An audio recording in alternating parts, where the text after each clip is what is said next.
tal? Yo soy Pacaso y les doy la bienvenida al Daily Entrevista, que hoy se viste de gala porque nos acompaña Pedro Vázquez Colmenares, experto en pensiones y seguridad social. Bienvenido.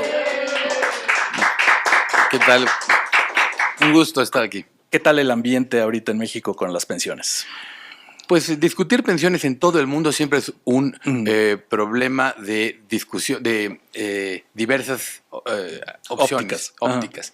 Pero discutirla en época electoral no es una buena decisión. Así que se ha polarizado mucho el tema, pero el problema ahí sigue. Tenemos un problema de envejecimiento en nuestro país, pensionados que no están seguros que va a haber dinero para que se les honren la promesa de sus pensiones y muchos trabajadores que no tienen la expectativa de tener una pensión. Exacto. Y con peras y manzanas, ¿cómo explicarías lo que pasó? ¿Cuál es la reforma? ¿En qué consiste? La reforma consiste en que el gobierno quiere resolver un problema real. Y es que durante 25 años muchos trabajadores ahorraron poco porque contribuían poco al sistema de ahorro para el retiro. Nada más 6.5% en total. Somos el país que menos ahorra para el retiro en el mundo. Entonces, pues tenemos pensiones chicas. Se quiere corregir ese problema, qué bueno, pero se quiere corregir de una manera que raya en la inconstitucionalidad y que genera muchísimo costo fiscal, presión sobre los ciudadanos y un pago que vamos a tener que hacer 2 generaciones cuando no están muy claros los beneficios. El presidente dijo, hay que darle una pensión de hasta el 100% de su último salario a los trabajadores para que se pensionen dignamente. Pues primero, ningún país en el mundo pensiona al 100%. No. Ni los países más ricos ni más avanzados. Porque se entiende que los adultos mayores tienen un nivel de gasto menor que cuando estaban en la vida productiva y con familia y en otros momentos. Entonces, las pensiones grandes son del 70%. Sí. Aquí ofrecimos del 100%. Pues yo diría, pues si tenemos para pagar, ¿por qué no del 200%? Sí. ¿Verdad? ¿Y por qué no a los 30 años? ¿Y por qué no desde los 30 para que nos sintamos todos mejor? Ajá. Pero es un problema práctico de tenemos o no el dinero. Y ahí es donde nos atoramos. Porque como el gobierno no tiene dinero, entonces la reforma que se propuso para intentar pagar al 100% del último salario es tomando dinero de terceros. Así es. No dinero público. O sea, estamos hablando de los 40,000 millones de las afores no reclamadas. Exactamente, 40,000 millones de saldos en las afores de trabajadores que no han ejercido su derecho de su pensión. Y ese dinero tiene dueño. Tiene dueño, aún si falleció el trabajador, tiene dueño porque hay beneficiarios legales que pudo haber designado el trabajador o beneficiarios sustitutos que la ley prevé, que son los hijos o los padres. ¿Hay alguna forma de saber si un familiar tuvo una afore que no está reclamada, que nadie supo? Sí, incluso el mismo trabajador. Puedes llamar al teléfono de la CONSAR, que es el 55 13 80, perdón, 1328 5000, se llama Sartel, y ahí, dando los datos del número de seguridad social del trabajador y su CURP, puedes obtener la información de en qué afore está su cuenta. Y en la afore, identificándote como beneficiario, pues vas a poder no solo saber el saldo, sino reclamar el dinero. Entonces sí hay manera de saberlo. Muchos trabajadores, en efecto, no saben que tienen dinero, muchos familiares no saben que lo subo, pero este es el momento de preguntar. Y desafortunadamente esta campaña viene en una época electoral, viene con mucha precipitación y se debió haber hecho, en todo caso, una preparación de un año para decir todos los que puedan tener este dinero, aquí están los métodos, los mecanismos, el internet, las llamadas, para que puedan informarse. Y entonces tener algo de certidumbre de que las gentes no respondieron. Pero pues eso no se hizo. Evidentemente está hecha al vapor. Platicábamos ahorita, la ley anterior tardó 3 años en ser aprobada, discutida. La reforma del 97 se inició a discusión política y legislativa en el 94. La reforma del ISSSTE en 2007 tardó 5 años en lo que se configuró, se redactó, se negoció, se discutió, y esta se hizo en muy pocas semanas. Entonces no tiene un consenso y tiene visos de inconstitucionalidad, porque si el gobierno ofrece un buen beneficio para los trabajadores, de eso nadie vamos a discutir que se intente. El problema es que nunca nos dijo de dónde va a sacar el dinero hasta que surge de repente en Semana Santa esta última propuesta y dice, pues tomemos dinero de las cuentas personales, del ahorro, del patrimonio de los trabajadores. Ya que no se pudo agarrar el dinero de la corte, se agarró. Sí, y así se sigue con los... Alguien ha dicho que se están robando el dinero de las Afores. Y el Partido Morena y sus aliados dice, no nos vamos a robar, eso es mentira. Lo vamos a tomar, pero para llevarlo a un fideicomiso público que pague pensiones. Pues es que si es un fideicomiso público, debía ser con dinero público. Así es. Porque pues, a cualquiera le queda claro que si yo tomo dinero que no es mío, aunque sea para regalarlo a la asistencia pública, pues sí me lo estoy robando. Robin Hood es un ladrón. Robin Hood es un ladrón que quiere hacer el bien al final, pero el gobierno no puede ser Robin Hood. O sea, esta reforma, este sistema que quieren implementar, aún no especifica cómo se va a gastar este dinero, cómo se va a distribuir. Nada más autoriza el tomarlo. Muy buen enfoque. En el cuerpo de la ley que se acaba de reformar y que hoy se va a aprobar en el Senado, lo que se legisló fue cómo tomar el dinero. Y en un artículo transitorio que tiene menor valor legal y en técnica legislativa está mal, ahí sí pusieron el de que el dinero se usaría para estos complementos de pensión para llegar al 100% del último salario. Pero sujeto, primero que el trabajador lo pida, y no está claro dónde lo va a pedir, cómo lo va a pedir, cuánto tiempo le van a tardar en responder. Y lo más grave, sujeto a que haya dinero. Entonces, lo que sí hago es tomar por ley el recurso. Pero luego, si no me alcanza, no pago el beneficio. Eso es lo que dice la iniciativa. Está mal configurada, simplemente por las prisas. Debió haber sido el 1 antes que el 2. Primero, legislo el beneficio y luego consigo el dinero. Aquí lo hicieron al revés. Primero legislo la ¿cómo se llama? Toma de los recursos y luego el beneficio se alcanza. Y ante la inminente aprobación de esto, ¿hay manera, bueno, digamos, ya los trabajadores quedarían protegidos, digamos, por este esquema? Pero si se revierte, ya estamos hablando de generaciones que ya les tienen que cumplir sus pensiones al tope de 16,000 pesos. Si se revierte, es decir... O sea, digamos, esto ya entra en operación pronto. Y si se revierte, ya tenemos que pagar todo las generaciones que ya se puedan acoger a este beneficio. Bueno, mientras esté vigente esa disposición y haya dinero, se van a empezar a pagar estos beneficios. Pero también dicho por el propio gobierno, con datos oficiales de la mañanera del presidente, este año, en el mejor de los supuestos, va a haber solo 18,000 trabajadores beneficiarios. Cuando hay 24 millones de cotizantes activos en las Afores. Sí. Entonces, hicimos una reforma que hasta se había propuesto de nivel constitucional para solo beneficiar este año a 18,000 personas y que siembra una obligación permanente en el siglo. Así es. Que va a dejar un compromiso fiscal a pagar por nosotros y nuestros hijos y nuestros nietos de 7 billones de pesos. Para que el auditorio sepa cuánto es 7 billones, es más que todo lo que acumularon todos los trabajadores durante 26 años en el sistema de ahorro para el retiro.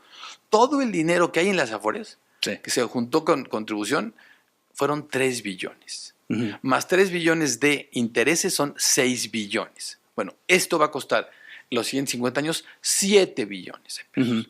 Y beneficia de inicio a muy poquitos, un máximo de 2.8 millones de trabajadores y no hay dinero para pagarlo y el gobierno deja, digamos que, hipotecadas las cuentas privadas para poder fondearlo. Así es. Si alcanza. Si truena esto, que va a tronar, ¿habría responsables?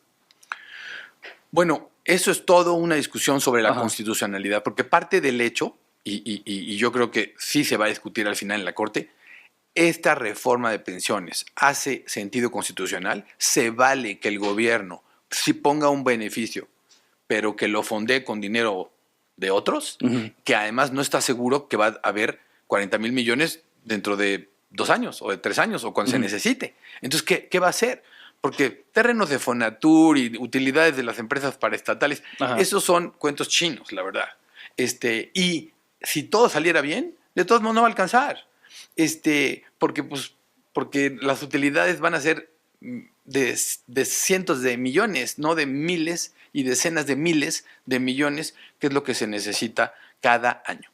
Y a tu manera de ver las cosas, esto baja, o sea, no tiene manera de funcionar, tal y como está planteado. Yo creo que como está mal planteado, Ajá. acaba siendo peor el remedio que la enfermedad. Se quiso resolver un problema real de justicia, eso que hay que reconocerlo, pero se planteó de una manera ineficaz, Equivocada. De una manera injusta y a lo mejor ilegal. Eso no lo diré yo, lo diré la Suprema Corte. Pero sí hay muchos que dicen no hay legalidad en que tomes dinero de otros para fondear tus obligaciones. Entonces, el boquete fiscal, el compromiso que vamos a tener que pagar los ciudadanos con nuestros impuestos, e inclusive que lo van a pagar los 33 millones de trabajadores que, porque están en la informalidad, no cotizan ni al IMSS. Entonces, a esos que son los excluidos también van a tener que contribuir a pagar este copete pensionario que el gobierno ofrece sin tener el dinero para hacerlo. Ya. Y ahora este primer mal paso evidente, ¿se puede reparar? Bueno, pues siempre se puede reparar y una ley puede abrogarse y quedaría por derecho adquirido, concedido el beneficio a quien lo haya tenido, como las actuales pensiones, que serán vitalicias en sus términos, pero sí, claro que se puede corregir.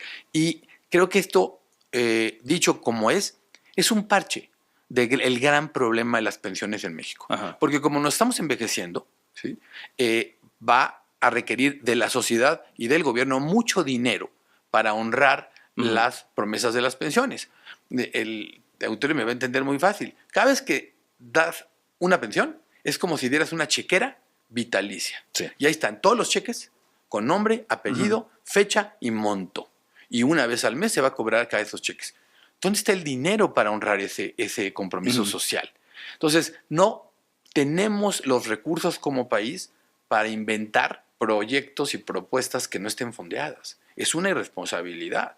Y yo, que estudio el tema de pensiones hace 25 años y que quisiera ver que las cosas mejoren, no veo que esto haya sido un paso en la dirección correcta. Sí, pero ya lo advertías, tienes un libro que habla específicamente sobre las pensiones en México y la próxima crisis desde el 2012. Así es. El sistema que estaba retratando en el 2012 es mejor que lo que propuso ahorita el gobierno. El 2012 había el mismo problema y no se había atendido, específicamente este asunto de la tasa de reemplazo o el nivel de las pensiones respecto al último salario. Entonces, qué bueno que el gobierno, qué bueno que el presidente López Obrador trajo a la mesa otra vez el tema. Yo aplaudo eso del presidente, pero no aplaudo la manera en cómo lo quisieron resolver.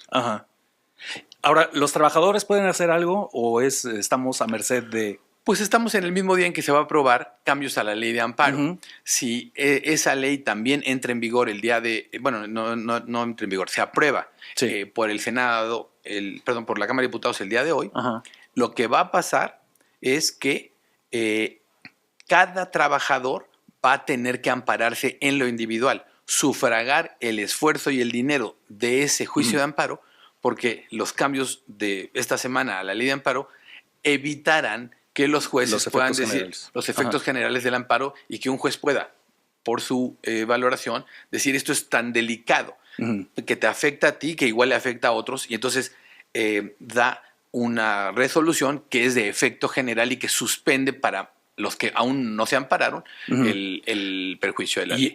¿Y para qué precisamente te estás amparando? ¿Ante qué? Te estás amparando contra la toma de los recursos privados, en primer lugar, contra el tema de que esto no es un impuesto. La Constitución dice que todos los ciudadanos tenemos que contribuir de manera proporcional a financiar el gasto público, pero aquí no están contribuyendo todos. Están contribuyendo una minoría que alguien designó y señaló y les están quitando su dinero. Entonces, sí es una confiscación de recursos del dinero privado de unos cuantos. Ni siquiera de todos. Tiene un doble efecto de inequidad. Ahora, Ya hablando de esto, ¿tú crees que la reforma a las pensiones y la reforma al amparo iban junto con pegado? Pues no lo sé. Yo escuché del 5 de febrero al presidente su propuesta de pensiones y entonces no se hablaba de esto. El amparo vino luego, pero ahora sí está junto con pegado. Así es. Lo hayan previsto o no, pues se está legislando y aprobando la misma semana con un día de diferencia. Ya para ir cerrando, ¿cuál sería el mejor sistema de pensiones? O sea, las mejores prácticas, ¿qué país le ejerce en materia de pensiones? Aún los países ricos no tienen un sistema de pensiones perfecto. No lo hay porque las condiciones demográficas, económicas, laborales y jurídicas van cambiando en el tiempo. Entonces van cambiando en todos los países los parámetros. Acabamos de ver en Francia, por ejemplo, al inicio de este año, cómo hubo por cuarta vez en el siglo una parálisis nacional y una huelga general porque se quiso aumentar 2 años la edad mínima de jubilación en Francia. Sí. Así que eso sucede en los países. Hay que estar dinámicamente revisándolo. Pero lo que para México, en concreto, la peor injusticia a resolver es la inequidad de la cobertura. Más del 55% de la población que trabaja no tiene IMSS, no tiene nada. Entonces, nos estamos peleando por mejorar las pensiones de los que ya tienen algo, que está bien. Así es. Pero eso descuida la agenda macro de la injusticia de los que no tienen nada. Y descuida la otra agenda de que los pensionados, sobre todo del sector público, de las universidades, de los estados, de Pemex, de CFE, están cobrando pensiones en sistemas totalmente deficitarios que dependen del gasto público, es decir, de los impuestos de todos. Entonces, ya tenemos un nivel de las pensiones enorme en México. Este año nos vamos a gastar 2 billones de pesos, peso por peso en las pensiones. Es el 22% del gasto nacional. No, pero eso no va a pasar en 50 años, eso es hoy. 22% ya está comprometido y está creciendo porque, como decía, los pensionados se van a duplicar en los siguientes 20 años y a triplicar en 40 años. Entonces, ese gasto va a seguir indefectiblemente creciendo. ¿Qué estamos haciendo para ver el problema del todo? Y hoy la agenda de las pensiones no es esta reforma. Creo que eso sí es uno de los defectos de la reforma, que entró a resolver un problema necesario, pero sin contexto general y sobre todo sin la responsabilidad de cómo se va a pagar en el futuro. Así es. Y ya futureando, ¿el rescate de los pensionados va a ser mayor al rescate bancario del FOBAPROA? Muchas veces. El FOBAPROA fueron en su momento 700,000 millones de pesos. El pasivo, el gasto corriente de pensiones es 2 billones. O sea, ya es varias veces más que el FOBAPROA. Pero el pasivo, si consideramos lo que esas chequeras de pensiones con personas vivas y que van a exigir con justicia el pago de su pensión, eso ya vale 200% del Producto Interno Bruto. O sea, digamos, el dinero que vamos a generar todos en el país los siguientes 200 años. Es una locura el hoyo de las pensiones que tenemos en el país. 30 años llevamos sin una reforma estructural y yo creo que es la mayor asignatura social del país es esto de que unos tengan pensiones con privilegio y con grandes niveles de pago, pero de subsidio, y en cambio la mayoría no tenga nada. Así es. Perfecto. Pues para cerrar, ¿algo más que quieras comentar? Pues desear que... una nota optimista. Una nota optimista, pues es que quizá después de las elecciones y con el cambio de gobierno se regrese a la cordura y a decir, a ver, vamos a revisar esta reforma. No pasaría nada, al contrario, yo celebraría que cualquiera que la haya criticado o aprobado regrese en un entorno de mucha más madurez y más objetividad a revisar cómo está diseñada esta reforma, cómo está escrita con muchas debilidades, imprecisiones y errores, y que se corrija, porque dejar las cosas mal, solo porque ya se aprobaron a la carrera, es otro error. Sí. Y la otra sería que cada quien tuviera 15 hijos, ¿no? Para que pudieran sostener. Para que pudieran sostener su propia red de pensión hacia el futuro. Exacto. Pues muchas gracias, Pedro Vázquez Colmenares, economista y maestro en administración, por aclararnos todas estas dudas. Seguramente seguiremos platicando. Gracias, Pacaso. Y esperamos que estar de vuelta pronto aquí con este tema que va a dar para mucho. Llegamos al final de esta emisión. Yo soy Pacaso y esto fue el Daily Entrevista.